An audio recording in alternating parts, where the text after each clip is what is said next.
김종배 시선 집중. 여러분 안녕하십니까? 김종배입니다. 국책연구기관인 한국보건사회연구원이 매년 시행하는 사회통합 실태조사, 그 결과가 나왔는데요. 지난해 우리 사회의 갈등도가 2018년 이래 가장 높은 것으로 나타났다고 합니다. 그 중에서도 진보와 보수 간의 갈등이 제일 심각했다고 하는데요. 오늘 토닥토담에서는 사회 갈등 현상이 심각해진 근본 원인은 무엇인지, 그리고 갈등을 어떻게 풀어야 할지 고민해보는 시간 마련했습니다. 3월 8일 토요일 김종배의 시선집중, 광고 듣고 시작합니다. 아침을 깨우는 이슈들 같이 들으실래요? 사람 냄새 나는 우리들의 이야기, 토닥토담. 네, 함께 해주실 세 분 소개해드리겠습니다. 장윤미 변호사 모셨고요. 어서 오세요. 네, 안녕하세요. MC 장원 모셨습니다. 어서 오세요. 네, 안녕하세요. 그리고 오늘 특별한 손님 한 분을 모셨는데요. 국내에서는 최초로 평화학 박사 학위를 딴 분입니다. 정주진 평화갈등연구소장 모셨습니다. 어서 오세요. 네, 안녕하세요. 이렇게 귀한 걸음 해주셔서 감사드리고요.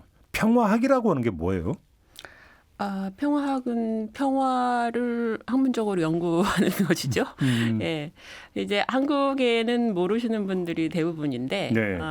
외국에는 평화학을 학문적으로 가르치는 많은 학과가 있습니다. 아, 그래요? 예. 그리고 이제 무엇을 하느냐 하는 건 뭐 한마디로 짧게 얘기하면 세계와 사회의 공존을 위해서 어떻게 그런 세상을 만들 것이냐 하는 네. 건데, 그걸 연구하는 건데, 이제 구체적으로 문제를 규명하고 그다음에 그 문제를 변화시킬 방법을 이제 탐구하는 것이죠. 그래서 무엇이 잘못됐고 누가 변화를 만들어야 되고, 변화를 만들기 위해서 어떤 일들을 해야 되는지, 그리고 사회와 개인의 역량은 어떻게 향상시켜야 되는지, 뭐 그런 것들을 연구하고 실행하고요. 평화 연구는 곧 갈등 연구가 되는 거죠. 예, 이제 그거를 평화학이라고도 하지만 평화 갈등학이라고도 합니다.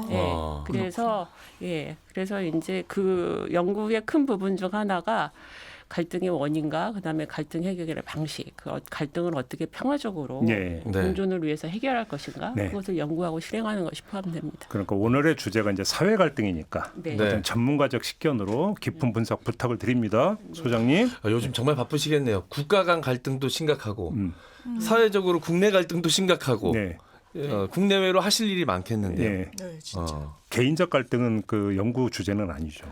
개인적 갈등도 많습니다. 그렇습니까? 강의를 할 때는 이제 원래 이 갈등이라는 게 국가 간의 갈등부터 개인 간의 갈등까지 다 포함되는 거기 때문에 뭐 저는 이제 국제 문제에 대한 글도 쓰고 사회 갈등도 쓰고 개인 갈등에 대한 것도 그렇습니까? 사장님과 직원 간의 갈등도.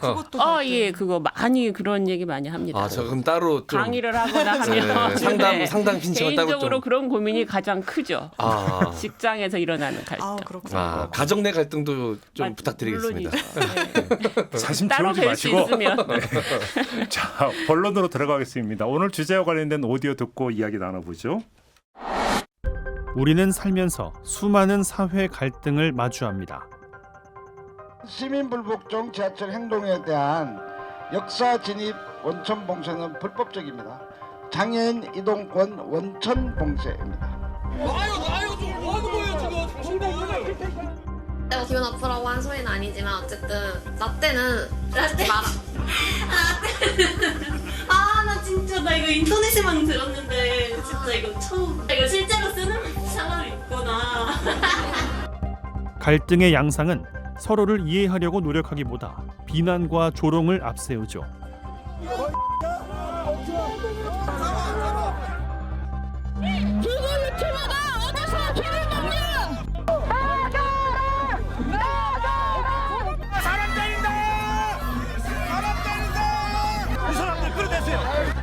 우리는 이런 갈등 양상을 어떻게 마주하고 어떻게 풀어가야 할까요? 지금 무엇보다 중요한 것은 국민 통합이라고 생각합니다.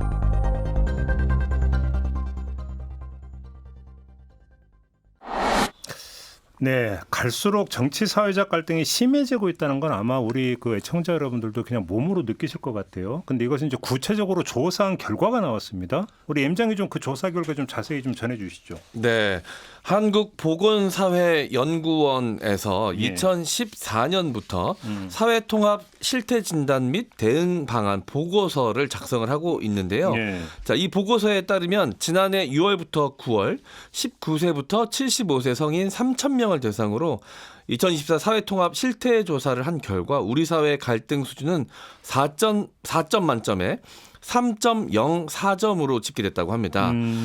자, 12월 비상계엄 사태와 탄핵 국면이 반영되지 않은 수치임에도 불구하고요. 예. 2018년 이후 가장 높은 수치를 기록했다고 합니다. 근데 만약에 그럼 지금 조사하면 더 높겠네요. 그렇죠. 자, 이 사회 갈등도는요. 2018년부터 2022년까지 큰 차이를 보이지 않다가 2023년에 팬데믹이 끝나고 일상 회복이 시작되는 시점에 윤석열 정부가 시작이 되지 않았습니까? 네. 이때 급격하게 오르기 시작했다고 합니다. 그래요? 네, 응답자들이 가장 좀 심각하다라고 여긴 지점은 바로 진보와 보수의 이념 갈등이었습니다. 이념 갈등이 가장 심각했다. 네, 자, 2019년에는 3.35점, 4점 만점에 3.35점이었다가 2023년 3.42점, 지난해엔 3.52점으로 상승을 했다라고 합니다. 자, 같은 기간 행정부 신뢰도는 35.1%에서 이 2021년 47.91%까지 올랐다가 지난해엔 39.07%까지 떨어졌고요. 이번에는 41.9%를 기록했습니다. 입법부는 지난해 24.59%로 2014년 18.47%보다 6%포인트가량 올랐지만 이번에는 22.6%를 기록하면서 여전히 불신하는 것으로 조사가 되었다고 합니다. 지금 M장이 잠깐 말씀을 주셨습니다만 이 조사는 그러니까 6월부터 9월까지 이루어진 조사니까 네. 12.3 내란 사태 이후의 어떤 상황은 지금 반영이 안 된 거고. 네. 근데 이때 조사에서도 진보와 보수 간의 이념 갈등이 가장 심각한 것으로 나왔다라고 한다면 네. 이건 더 심해졌다고 지금 추정을 해도 될 것 같은데 네.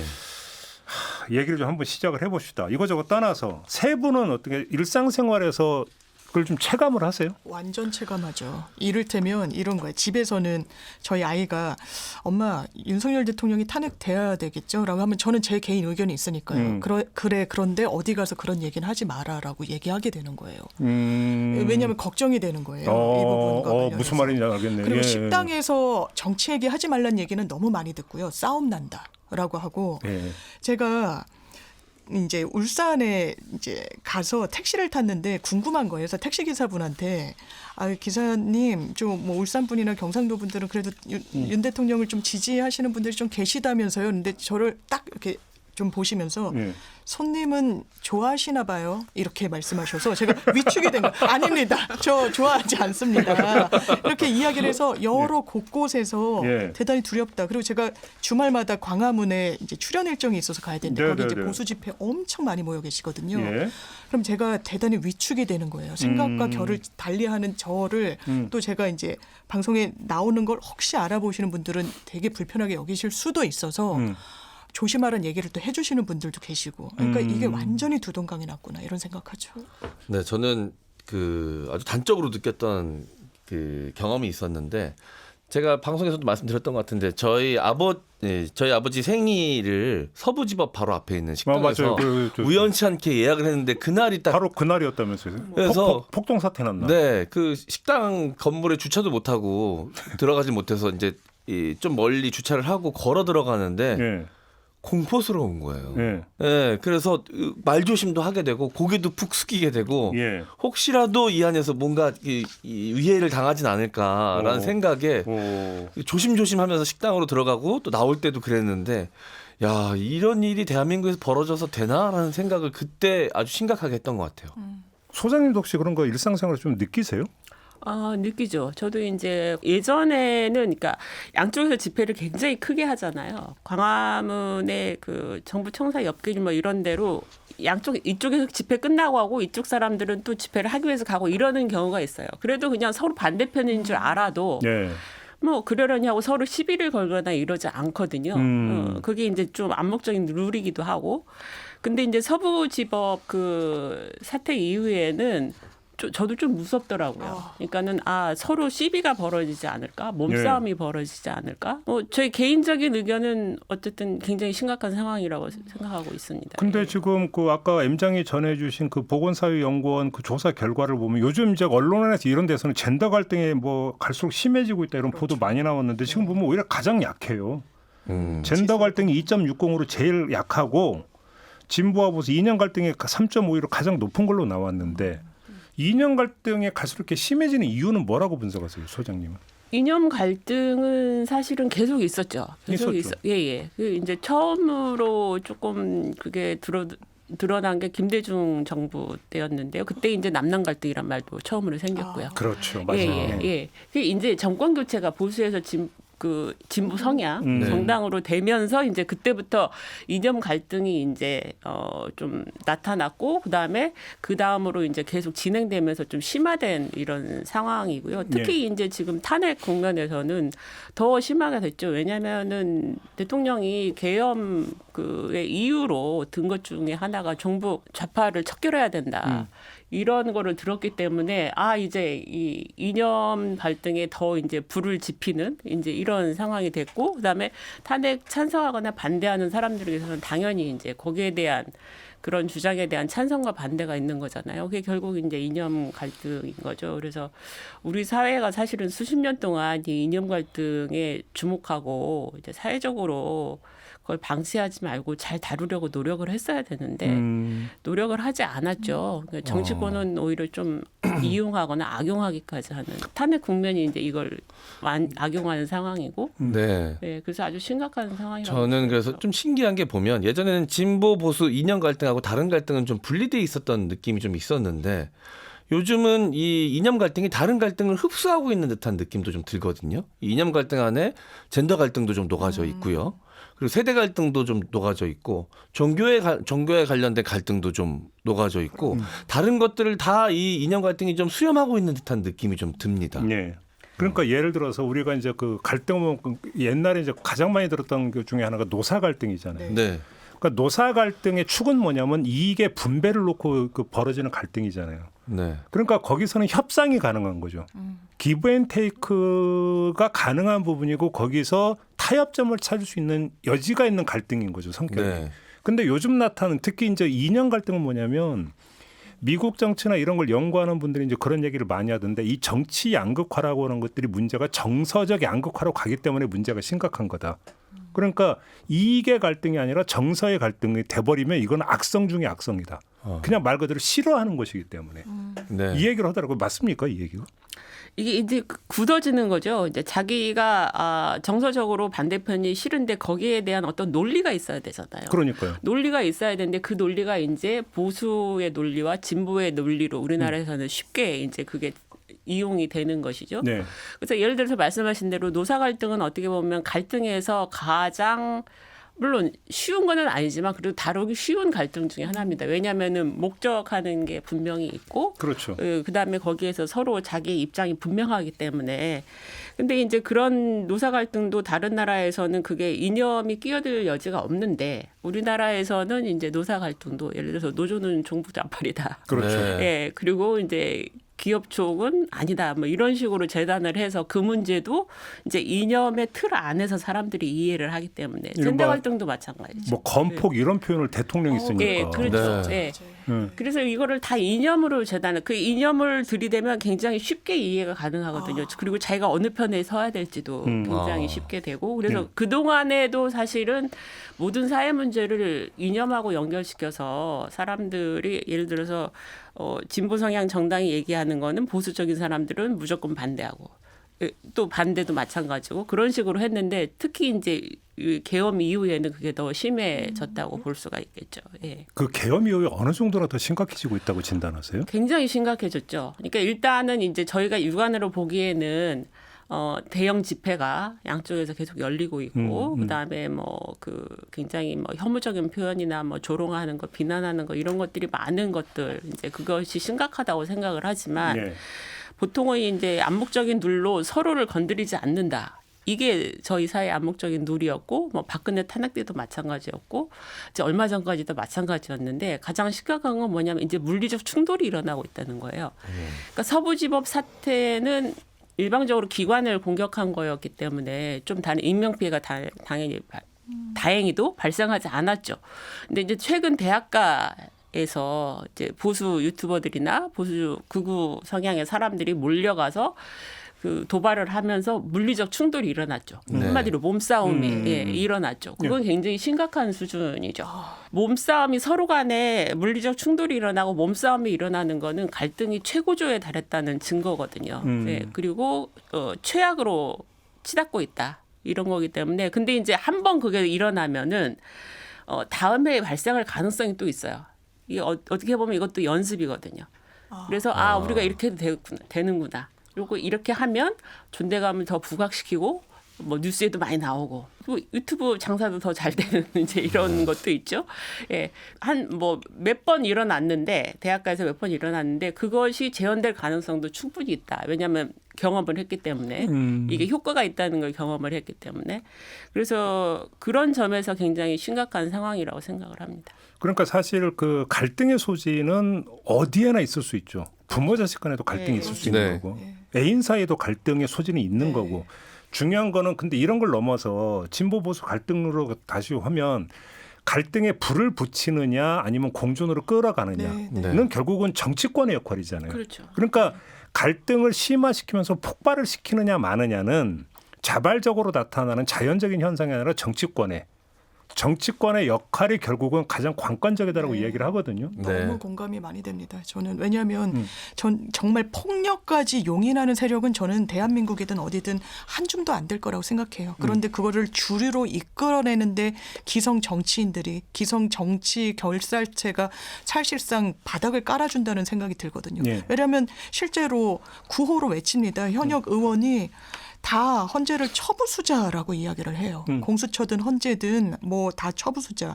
대통령은 이렇게 이야기합니다. 사법부가 불법에 불법을 하고 있다. 지도부는 비상개헌과 관련해서 사법부가 취하는 태도가 비겁하다.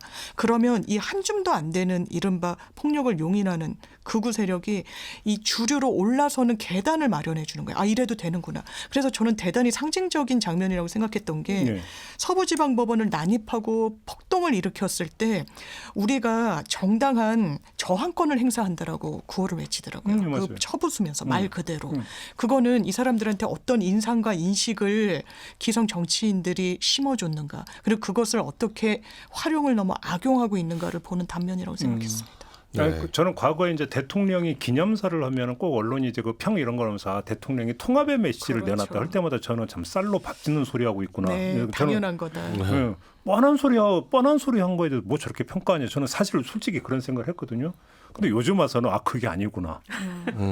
뭐냐면 최고 권력자인 대통령이 분열의 언어를 쓰고 증오의 언어를 쓰고 공격의 언어를 쓰면 그 미치는 그 부정적 영향이 어느 정도까지 심각한가.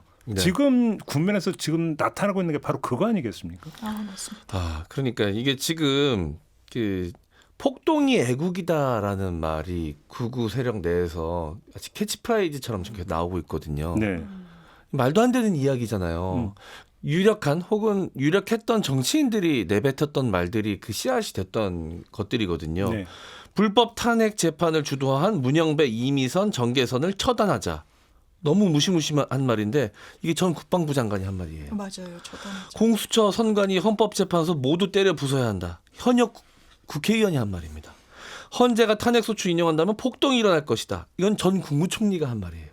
너무 소름 끼치지 않습니까? 그러니까 이게 심리가 같은 게 뭐 어렵게 우리가 무단횡단을 하려고 하는데 딱 사람이 모여있으면 서로 눈치 보고 안 하다가 한 사람이 딱 과감하게 무단횡단하면 그다음 우르르 따라서는 거잖아요. 근데 그 사람이 경찰관이라고 생각해 보십시오. 바로 그거예요. 그러니까 근데 그 사람이 권력자고 이런 사람 정치인이 해버린다면 뭐 맞다 이렇게 가는 거잖아요. 이게 뭐 어려운 게 하나도 없는 거잖아요. 그러니까는 지금 이게 갈등이 심화된 이런 상황에서 가장 아까 말씀했지만 가장 중요한 역할을 한 게 이제 정치인들인 거죠. 이제 그들이 사실은 자기 이익을 위해서 이제 이 극우 성향의 사람들이나 뭐 극우 유튜버들이나 이런 사람들을 이용하는 것이긴 하지만 결국 그것이 이제 나비 효과를 일으켜서 방구석에 있던 극우들까지 이제 밖으로 끌어내는 뭐 이런 상황이 됐다고 저는 보거든요. 예. 그러니까 그 사람들이 주장하는 게 예전에는 일부 소수의 주장 아니면은 반사회적인 주장 뭐 이런 것들로 치부가 됐는데 이제는 이제 정치인들이 그 사람들한테 정당성을 부여해 준 거예요. 그래서 이제 이 사람들이 방구석에 있던 사람들이 밖으로 튀어나오면서 이제 더 보수가 극우 성향의 사람들이 결집하는 상황이 된 거고요.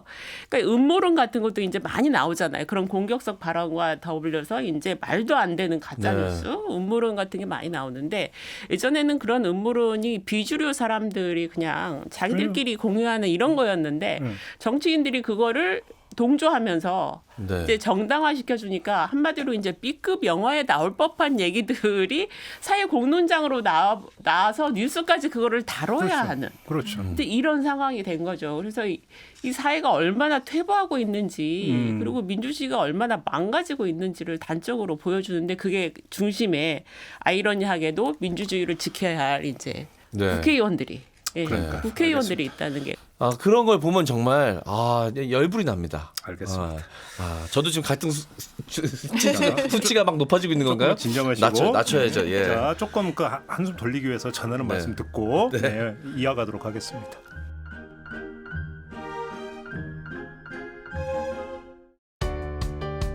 때로는 날카롭게, 때로는 삐딱하게, 그러나 매 순간 섬세하게 시선이 필요한 우리 사회 곳곳을 살펴봅니다. 김종배의 시선집중. 네, 토닥토닥 세 분과 함께하고 있습니다. 정주진 평화갈등연구소장, 장윤미 변호사, MC 장원 세 분과 함께하고 있는데요.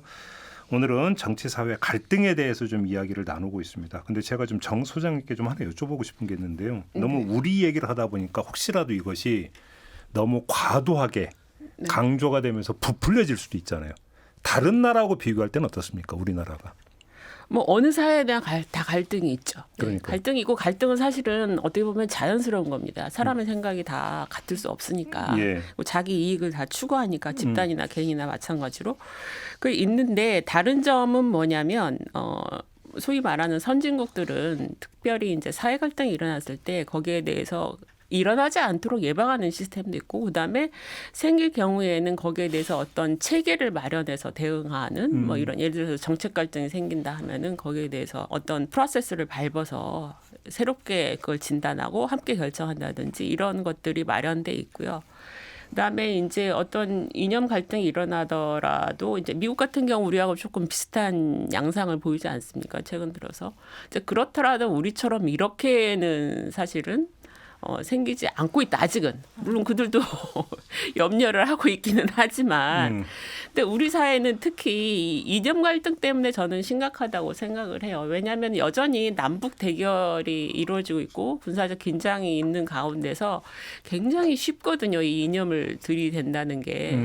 갈등을 만들기도 쉽고 정치인들이 그다음에 갈등을 악화시키기도 쉽고 사람들을 동원하기도 쉽고. 그러면 소장님이 보시기에 이제 그 여러 가지의 갈등이 있잖아요. 근데 여러 가지의 갈등을 관통하는 그러니까 갈등의 정치화 내지 이념화 이게 근본적인 문제다 이렇게 보세요? 예, 저는 이 우리 사회 갈등의 밑바닥에 이념 갈등이 토대를 이루고 있다고 생각을 합니다. 그러면 예를 들어서 젠더 갈등. 그래서 이대남과 이대녀를 갈라가지고 뭐 이대남의 어필 전략 이게 정치권에서 나온 현상이잖아요. 그렇죠. 그렇잖아요.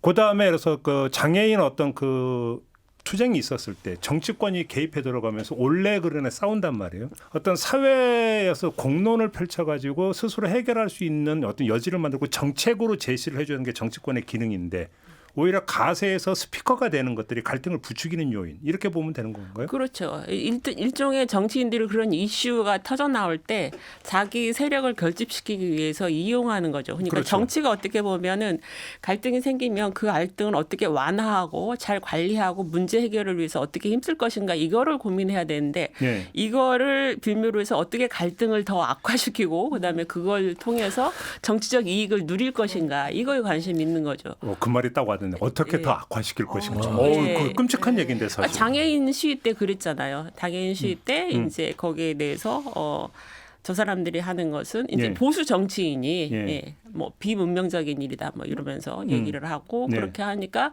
이제 거기에 대해서 어떤 불편함을 가지고 있고 아니면 반대 의견을 가지고 있던 사람들, 특히 이제 보수적인 성향의 사람들은 이 보수 정권의 이게 주장과 맞는 거구나. 그러면 나는 이쪽을 지지하는 게 맞구나. 뭐 이런 식으로 다. 그래서 갈등이 그런 식으로 이제 이념하고도 연결되어서 이제 굳어지는. 그리고 젠더 갈등도 마찬가지죠. 젠더 갈등도 그래서 여성의 권리를 주장하거나 아니면 남녀 평등 이런 걸 주장하는 거에 있어서 이제 보수적인 정당에서는 거기에 반대를 하니까 결국 그런 주장을 하는 사람들은 다 진보적이거나 아니면 좌빨이거나 이렇게 이제 딱지를 이제 붙이는 일이 쉽게 이루어지는 거죠. 근데 사실은 알고 보면 그들의 얘기를 들어보면 뭐 여성들이 진보 성향의 정권에서 특별히 뭐 어떻게 권리가 향상되거나 혜택을 본 것도 없고, 그다음에 이제 장애인들도 특별히 뭐 어떻게 많이 뭐 상황이 개선되거나 한 것도 없는데 이제 그런 식으로 많이 진보 성향의 정권하고 결탁해서 많이 이익을 본 것처럼 이제 그렇게 호도하는 거죠. 그게 결국 이제 정치권이 그렇게 만든 것이죠. 사람들이 그렇게 해서 이런 문제에 보수적인 사람들은 당연히 이거에 반대해야 되고 이렇게 이제 한 거죠. 저는 유튜브 채널을 운영하는 사람이다 보니까 이제 그런 것들을 좀 생각해 보게 되는데 인터넷상에서 그런 말 많이 썼거든요. 어그로를 끈다. 근데 쉽게 그 단어를 사용해 왔었는데 지금 와서 생각해 보니까 그 어그로를 끈단 말이 쉽게 우리말로 좀 풀이를 해보면 논란을 일으킨다라는 말이거든요. 그렇죠. 그 논란을 통해서 갈등을 유발해서 거기 갈등을 통해서 생기는 관심을 나의 이 어떤 경제적 이득에 이용한다. 뭐 이런 식으로 이제 이용이 됐었거든요. 근데 아무런 그 경계심 없이 그 말을 막 써왔었어요. 근데 그런 갈등을 유발해서 혹은 혐오를 유발해서 누군가를 향한 분노를 유발해서 그걸 경제적 이득으로 취할 수 있는 상황에 아주 오랫동안 우리가 노출돼 왔거든요. 그렇죠. 그게 이제 계속 되다 보니까 이 지경까지 온 것 아닌가라면서 스스로 반성하게 되기도 하더라고요. 저는 이 말씀들을 들으면서 기성 정치권이 갈등을 어떻게 다뤄왔는가. 이를테면 보수 정치권에서는 이게 계층, 뭐 성별 그리고 지지도 이런 거 분석을 하잖아요. 근데 젊은 층이 보수에 대해서 지지가 높지 않다. 그러면 어떻게 해야 될 것인가. 어떻게 보면 정치 공학적으로 접근을 하면서 젊은 남성과 여성의 갈라치기를 통해 가지고 이른바 뭐 세대포 이론 뭐 이런 전략을 구가하면서 이 분열의 언어를 쓰고 사실상의 분열을 조장하면서 일단 특정 지지층을 본인들의 지원 세력으로 사고하는 부분들 대단히 좋지 않다라는 생각이 들고, 이제 정치권에서 많이 회자됐던 책 중에 어떻게 극단적 소수가 이제 다수를 지배하는가에서도 보면 미국 공화당에서도 표 분석 뭐 이런 분석을 하는 거예요. 그러면서 원래는 공화당에서도 남북 전쟁 때 노예 해방 이런 걸 외쳤던 거 아닙니까? 그런데 백인 이 뺏기고 있다. 우리의 권한을 앗아가는 저 세력이 있다라고 가정하면서 이거를 정치적으로 이득으로 삼으려고 했을 때 사회가 분열되고 쪼개지고 이런 부분이 그냥 외국의 얘기가 아니고 지금 우리 대한민국의 현실이기도 하구나 참 참담합니다. 그러니까 여기서 갈등이라고 하는 것들은 완전히 배제는 불가능한 거잖아요. 어차피 그 여러 사람이 모여서 이루어진 게 사회니까 그래서 다름이 그러니까 관통하고 있는 게 사회다 보니까 갈등의 소지는 항상 안고 있는 건데 문제는 이제 갈등을 어떻게 다뤄갈 것인가가 문제가 되는 거잖아요. 그런데 지금 예를 들면 이런 거잖아요. 낙태 논쟁이 벌어졌어요. 그러면 낙태 찬성론과 낙태 반대론이라고 하는 입장을 가지고 붙는 게 아니라 이게 이제 어떤 식으로 가냐면 인격화죠. 낙태를 찬성하는 건 여성들이야. 낙태를 반대하는 건 남성들이야. 이렇게 하면서 거기서 그룹화해버리고 그 다음에 낙인을 찍어버리는 거잖아요. 여기서 결국은 갈등의 소지가 그러면서 우리와 그들로 확 경계선을 그어버리면서 이제 정서적 갈등이 여기에 이제 동반이 돼버리는. 이게 문제인 거 아니겠습니까? 그렇죠. 이제 갈등은 아까 말씀드렸지만 존재할 수밖에 없고요. 그리고 갈등이 반드시 나쁜 것도 아니에요. 왜냐하면은 갈등이 있어야 사회의 문제가 드러나고 그다음에 그 문제의 개선 방향을 모색할 수 있거든요. 근데 이제 갈등에 대응하는 방식이 문제인 거죠. 그렇죠. 사회가 그리고 집단이나 개인이 대응하는 방식이 문제인데 아까 말씀하셨지만 이제 뭐 낙태 문제 이런 것들도 사실은 이제 뭐 여성들은 자신의 문제니까 당연히 이제 거기에 민감할 수밖에 없고 그다음에 이제 반대하는 이제 이런 입장을 당연히 취할 수 있죠. 그리고 그거는 뭐 당연한 건데 이렇게 이제 나눠버린다는 거죠. 말씀하신 것처럼 낙태 찬성 이거는 빼미들의 주장이야. 맞아요. 예. 그 페미니즘을 주장하는 사람들은 진보적이고 그 사람들은 다 종북 작발이야. 이런 식으로 이제 해외에 낙인 찍어 버리는 거죠. 그러면은 우리는 저들과 절대 이 문제를 논의할 수 없어. 왜냐하면 적이니까. 예, 이렇게 되는 거죠. 근데 갈등에서는 사실은 갈등을 완화시키고 해결할 수 있는 방법은 상대와 마주 앉아서 대화를 하는 수밖에 없거든요. 근데 그것이 막혀버리는 거죠. 근데 문제는 개인이나 집단은 그럴 수 있어도 그러면 정치는 어떻게 해야 되냐. 그들을 어떤 공론장으로 끌어안는 노력을 계속 해야 되거든요. 그래서 공론장에서 그것들이 논의될 수 있도록. 근데 우리의 정치는 그거를 하지 않는다는 거고 오래되면서 이제 굳어져 버린 거고 사람들은 이제 정치에 기대하는 게 거의 없는 거죠.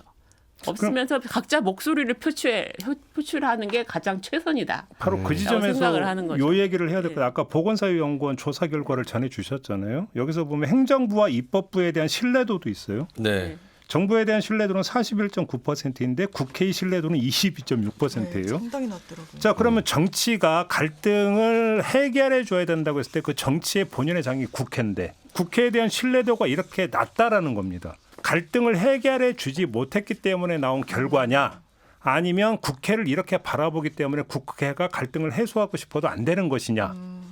어떻게 봐야 되는 겁니까, 이 문제는? 저는 그렇지는 않다고 생각해요. 그래요? 지금 현재는 국회가 일을 못하기 때문에 사람들이 신뢰하지 않는 거고요. 그리고 그거는 국회의 자업자득이라고 생각을 하죠. 자신들도 아마 우리가 잘했다고 자신 있게 얘기할 수 있는 국회의원이 몇 명이 될까? 저는 양심이 있다면 그렇게 말할 수 있는 사람은 거의 없다고 생각을 합니다. 그리고 이제 조금 다른 얘기를 해보면 이제 탄핵 집회에 나오는 사람들, 젊은 층, 뭐 다양한 세대가 이제 나오는데 그게 이제 예전하고는 좀 달라진 거잖아요. 예전에 박근혜 탄핵 국면에서는 이제 나이 많으신 분들이 주로 나왔는데 요즘에 이제 모든 세대가 이제 나오는 이제 그런 건데 그래서 이제 심층 인터뷰 같은 것도 보면 뭐 다양한 이유가 이제 있는데 저는 그렇게 다양한 이유 중에 하나는 이 사회에 불안하고 불행한 사람들이 많기 때문이라고 생각을 해요.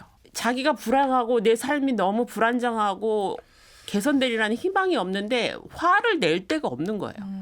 누군가를 비난을 해야 되는데 비난할 때도 마땅치 않고.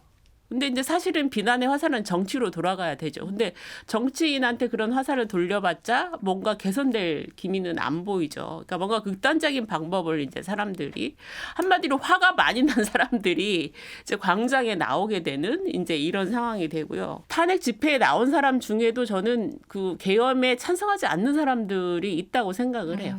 그렇지만 그러면은 탄핵하면 뭔가 좋아지는 거냐? 그렇지는 않다. 라고 생각을 하기 때문에 뭔가 결국은 우리가 가지고 있는 것들을 목소리를 높이고 해야 그다음에 내가 원하는 어떤 정치적 구도를 만드는 길밖에 없다. 뭐 이렇게 생각을 하지 않나. 그런데 여기서 이런 분석도 있더라고요. 어떻게 생각하시는지 궁금해서 한번 여쭤보는 건데 왜 그 진보 보수의 이념적 갈등이 이렇게 이제 크게 그러니까 지배하느냐. 이게 이제 미국에서도 비슷한 현상이 나타나는 게 이렇게 분석하는 학자가 있더라고요. 그럼 보통 정체성이라는 핵심 키워드로 분석을 하는데 사람이 어떤 정체성이라고 하는 것은 내가 사회적 정체성이거든요. 내가 주변에서 이렇게 어울려가면서 나라는 어떤 것을 어떻게 인정받느냐 주변으로부터.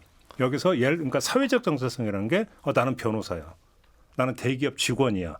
나는 방송이냐. 이런 식으로 하면서 그것이 나의 어떤 사회적 정체성을 그러니까 구성해 들어가는 가장 핵심적인 것이었는데 신자유주의가 막 이제 범람을 하면서 사회가 유동화되어 버리고 그다음에 어떤 안정적 직장이라는 게 이루어져 버리고 끊임없는 불안정 상태에 빠져 버리니까 자신의 정체성이라는 게 계속 희미해지는 거고 이러다 보니까 자신의 정체성을 어디에서 찾냐면 정치에서 찾는다는 거죠. 사회적 정체성이 아니라 정치적 정체성에서 자꾸 자신을 확인하려고 하는 욕구가 발동이 되고 그러다 보니까 집회에 나간다든지 내지 유튜브 채널 어떤 특정한 정치적 성향을 띠는 유튜브 채널에 내가 회원이 되고 후원을 하는 것도 결국은 같은 맥락으로 이해를 하거든요. 그러다 보니까 이념 과잉 현상이 더 빚어진다. 그다음에 대결적 관점이 더 지배해버리면서 진보와 보수 간의 갈등이 더 극심해진다. 이런 분석도 있거든요. 어떻게 생각을 하세요? 정체성은 갈등에 있어서 가장 중요한 핵심 키워드거든요. 갈등의 원인이 되는. 그러니까 내가 농부냐 아니면 뭐 노동자냐 그렇죠. 기업원이냐 이런 데 따라서 그런데 이 정체성에도 위계라는 게 있어요. 그러니까 하이라키가 있죠.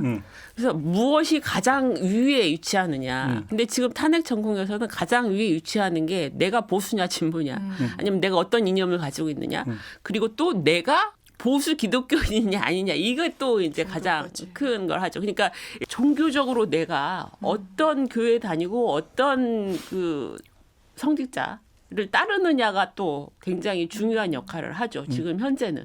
그래서 그런 보수적인 교회에 속한 소속감을 가지고 그 정체성이 중요한 사람들은 다른 사회적 정체성보다 그게 더 위에 있는 거죠. 그래서 그걸 따르는 이제 현상이 있는 거고요. 그다음에 이제 뭐 종교가 아닌 사람들은 이제 대통령을 계엄을 선포한 대통령을 지지하느냐 안 하느냐에 따라서 자기의 사회적 정체성이나 아니면은 어떤 소속감이 결정된다고 지금 보는 거죠. 굉장히 불안한 상태인 거죠. 그래서 이제 그거를 선택하는 거죠. 최우선적으로 내가 탄핵에 찬성하느냐 반대하느냐가 내가 사회적으로 안정감을 갖고 그다음에 정서적으로 지지를 받을 수 있는 위치에도 설 수 있고 그래서 그런 것들이 가장 중요하게 지금 갈등에서는 작용을 한다고 저는 봅니다. 소장님 말씀을 듣다 보니까 사람이 여러 정체성이 있잖아요. 그런데 회사원 이러면 너무 불안한 거예요. 언제까지 존속될 수 있는 소속감을 유지할 수 있는 정체성인지도 애매하고 불안하고 뭐 변호사도 다 어렵다고 하니까 뭐 마찬가지고. 근데 정말 저한테도 강력한 정체성을 부여해 주는 거 내가 이제 진보 보수로 분류됐을 때 나와 같은 사고를 하고 생각을 하고 이야기를 나눈 사람들이 엄청 안정감과 소속감을 또 주거든요. 이게 또 하나의 현상을 또 저희가 경험하는 거구나 이런 생각이 드네요. 네.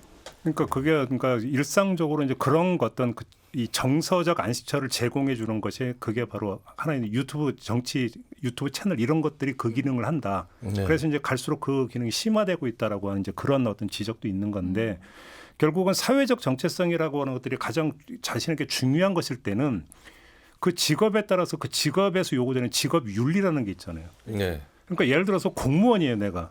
그래서 다른 것보다도 이거는 내가 나의 정체성을 지켜야 되면 공무원의 행동 강령이 있고 공무원의 윤리가 있기 때문에 그 틀 안에서 정치 참여를 하도록 한다라는 것이죠. 네. 근데 이것이 중요해지지 않고 부차화되고 내지 잃어버리게 되어버리는 순간에는 이게 하나의 어떤 뭐냐면 중심점을 잡아 들어가는 중요한 힘이 되는데 이게 사라져버리거나 약화되어 버리면 내달려 버린다는 거죠. 한쪽으로. 이게 복합적으로 되면서 특히나 정치 과잉, 그다음에 정치적 정서의 과잉이 나타나는 거 아니냐. 이런 얘기들을 좀 많이 하더라고요. 이게 이제 하나의 계기가 만나면 폭발한다. 이제 그게 지금 내란 사태라고 하는 계기에서 지금 폭발적으로 나타나는 거 아니냐. 이런 분석이 좀 있더라고요. 문제는 그럼 어떻게 할 것이냐. 지금부터 이제 소장님이 답을 주셔야 돼요. 어떻게 풀어야 될 것이냐. 그냥 평화로 가야 되는 거 아니겠습니까? 네. 어쨌든 제가 뭐 반복적으로 말씀드리지만 갈등은 불가피하고 갈등은 있을 수밖에 없고 때로는 필요하고 그런데 이제 문제는 그게 갈등이 얼마나 파괴적으로 전개되느냐 하는 게 문제고요. 다음 문제는 이제 사회가 갈등에 어떻게 잘 대응할 수 있는 역량이 있느냐 하는 건데 그렇죠. 좀 비관적인 거는 지금 현재는 저희 사회에 그럴 역량이 없고요. 그리고 지금 현재 상황에서 이 전국에서는 더 그렇고요. 그래서 이제 지금 현재 갈등의 가장 큰 특징은 뭐냐면 첨예화됐다는 거, 최악의 상황, 위기의 최정점에 이르렀다고 저는 보고요. 근데 가장 큰 문제는 뭐냐면은 그거를 갈등을 완화시키거나 관리할 주체가 하나도 없다는 거예요. 네. 정부도 손을 놓고 있죠. 정치인들 손을 놓고 있죠. 뭐 시민단체 이런 데도 어찌됐든 지금 현대에서는 서로 이제 대립하는 상황이고. 그러니까 아무도 그리고 또 이 상황 이 탄핵 반대 찬성 이거 외에는 사람들이 귀를 기울이지도 않아요. 잘. 네. 제가 심지어는 무슨 일인지는 모르지만 책도 안 팔린다는 얘기를 제가 어제 출판사에서 들었습니다. 책이 어떻게 연결됩니까? 네, 책이 안 팔린대. 무슨 얘기인지 무슨 원인인지는 모르겠지만 일단 탄핵 이후에 계엄 이후에 책이 덜 팔린다는 거예요. 저는 그렇게 이해가 가는 것 같은데 책이라고 하는 것은 지식을 주고 관점을 주는 거잖아요. 그러니까 뭐냐면 이 상황에 대해서 내가 궁금해. 그래서 이걸 알고 싶어 했을 때 집어드는 게 책인데 궁금하지 않은 거죠. 이미 자신은 단정을 내려버렸기 때문에. 그리고 이제는 행동을 해야 되기 때문에. 그리고 그런 것도 있고 지금은 봐야 될 뉴스나 유튜브가 너무 많은 거예요. 그죠. 예, 예. 그런 것 때문에 이제 그런 게 있는 것 같고요. 그래서 이제 지금 상황이 심각하다는 게 그런 거고, 사실은 이 상황에서 중심을 잡아야 돼. 이게 정치적 사건이기 때문에 중심을 잡아야 되는 거는 이제 정당하고 정치인들인데 그들이 전혀 이 역할을 하지 못하고 있잖아요. 특히 이제 여당이나 여당 국회의원들은 오히려 이 상황을 뭐 자기 세력을 결집시키는 이제 걸로 이용하고 있고, 그래서 오히려 갈등을 조장하는 이제 일을 하고 있기 때문에, 그래서 지금 상황은 이게 당분간은 이게 상태가 지속될 수밖에 없는, 그래서 이제 그 헌재가 결정을 내리고 나면 이제 그 후에 상황이 조금 진정이 되고 그 후에부터 이제 이 갈등을 효율적으로 대응할 방법을 생각해야 되는데, 저는 가장 효율적으로 대응할 수 있는 방법은 어차피 정부가 바뀌어야 그때부터 조금 시작할 수 있다고 생각을 해요. 근데 이제 탄핵 심판이 나오고 나면 그때 직후에 할 수 있는 뭐 어떤 정치권이나 정부의 역할은 좀 소극적이라도 있을 수도 있죠. 왜냐하면 이제 정부가 헌재 심판을 존중한다고 공식적으로 발표를 해야 되고 국민들한테도 존중을 해달라고, 존중해야 된다고 공식적으로 얘기를 해야 되죠. 그다음에 근데 여당도 이제 그런 입장을 공식적으로 밝혀야 되고요. 그다음에 이제 그렇죠. 야당 같은 경우는 이제 좀 상투적이긴 하지만 국민 통합. 네. 그래서 이제 우리 모두가 이제는 새롭게 민주주의를 세우고 새로운 사회를 만들기 위해서 함께 노력해야 된다, 이런 메시지가 나가야 되고요. 그다음에 이제 그거를 여당과 야당이 함께 할 수 있으면은 제일 좋죠. 그렇죠. 근데 지금 상황에서는 기대할 수 없는 거라고 그러니까 저는 생각을 합니다. 하나의 예. 축소판이 옛날에 부안 방패장 사건이 있었어요. 여러분들이 기억하실지 저는 그 모르겠지만. 현장에 있었습니다. 전경으로.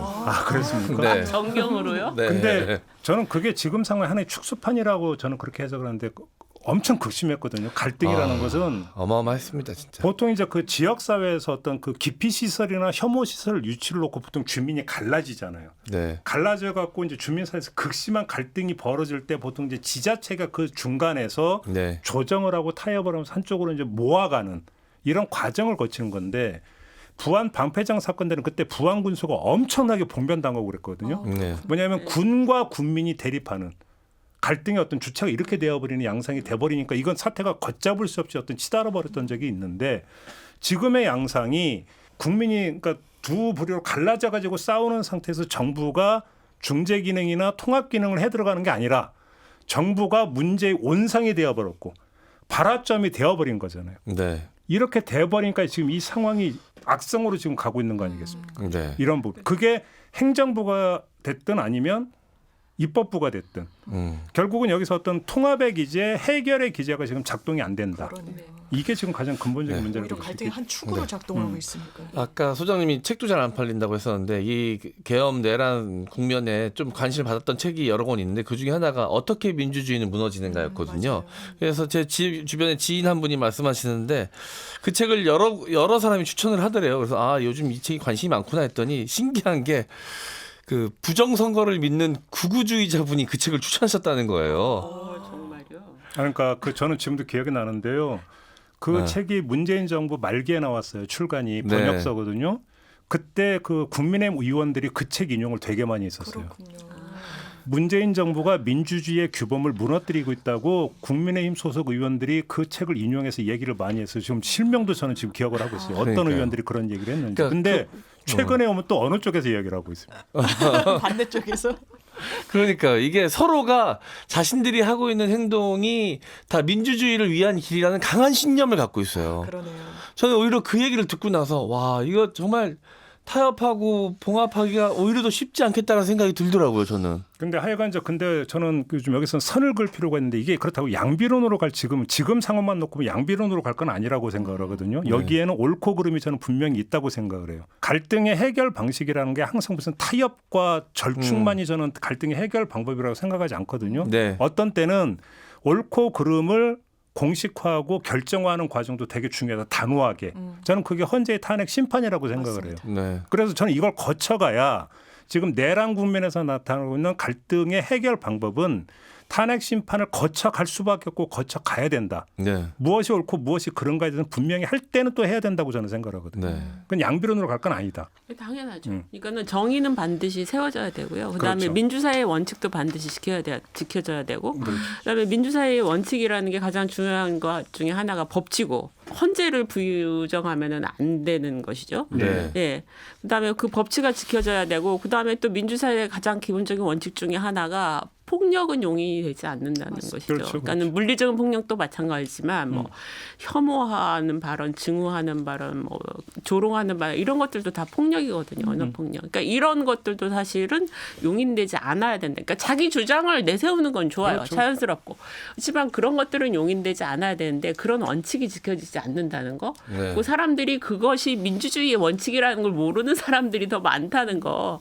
그러니까 저는 국민 저항권이라는 문제라고 용어가 생각합니다. 이런 식으로 오용될 수 있구나. 네. 라는 것들을 저는 개인적으로 네. 그런 소감도 있었다라는 말씀을. 스포츠가 스포츠맨십이라는 게 존재하고 대중으로부터 사랑을 받을 수 있는 이유는 룰이 존재하고 그 룰을 지켜주는 심판의 말을 따른다는 상호 약속이 상호 믿음이 존재하기 때문이거든요. 근데 지금의 상황은 그 룰을 이야기하는 심판을 때려버리는 상황까지 와서 그렇죠. 네. 알겠습니다. 오늘 이야기는 좀 이렇게 좀 마무리해야 될 것 같아요. MC 장원, 장유미 변호사 수고하셨고요. 네. 정주진 소장님 오늘 고생 많이 하셨습니다. 감사합니다. 말씀 잘 들었습니다. 감사합니다. 네, 김종배의 시선 집중 오늘 준비한 이야기는 여기까지입니다. 물러가고요. 내일 아침에 다시 인사드리겠습니다. 고맙습니다.